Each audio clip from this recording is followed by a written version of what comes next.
হ্যাঁ, যুবক যুবক আল্লাহর ওলি হয়। হ্যাঁ, যুবক আল্লাহর ওলি হয়। আপনারা এই কথা কোনোদিন মনে করবেন না যে যুবক আল্লাহর ওলি হইতে পারে না। কে বলছে? মরণের যেমন কোনো বয়স নাই, আল্লাহ ওয়ালারও কোনো বয়স নাই, যুবক আল্লাহ ওয়ালা হইতে পারে। কথা কোন ঠিক কিনা?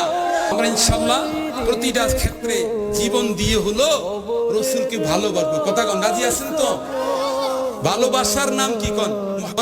আপনারা যার জন্য অপেক্ষা করতেছিলেন, আমার পরম শ্রদ্ধেয় বড় ভাই হযরত মাওলানা আনিসুর রহমান আশরাফি দামাত বারাকাতুহুমুল আলিয়া বারাকাল্লাহু ফি হায়াতিহি। সবাই বলেন আমিন।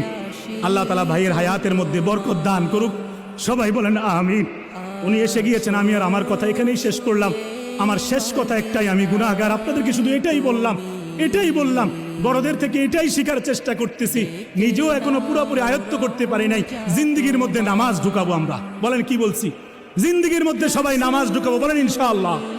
হ্যাঁ, জিন্দেগির মধ্যে নামাজ যদি সুন্দরভাবে ঢুকে যায়, বাকি অন্যায় আল্লাহ তাআলার পক্ষ থেকে যেই আয়াত বলছিলাম, ইন্নাস সালাতা তানহা আনিল ফাহশাই ওয়াল মুনকার, নামাজ আমাদেরকে অন্যায় অশ্লীল থেকে বাঁচায়া রাখবে। জিন্দেগির মধ্যে নামাজ সাজান, বাকি জিনিস আল্লাহ রহমত করে দয়া করে আল্লাহ এমনিতেই ঠিক করে দিবে।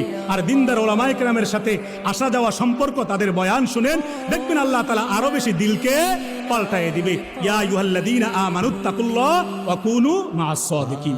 আমার প্রিয় ছোট ভাই হাফেজ মাওলানা আতিকুর রহমান আশরাফ, আমি আইসাই শুনতেছি, বলতেছে এইমাত্র সে বলছে এটা আপনাদের কাছে।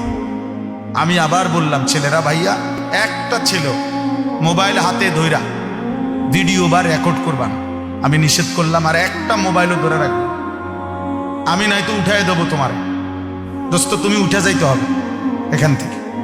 এরপরে ধমক দিলে লজ্জা পাইবে।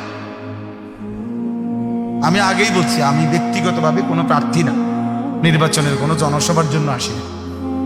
আমার একটা মার্কা আছে, সবাই একটু খেয়াল রাখেন না, কোনো মার্কা নেই। কথা বুঝছেন কিনা? আমি কোনো প্রার্থী না, এটা কোনো নির্বাচনী জনসভা।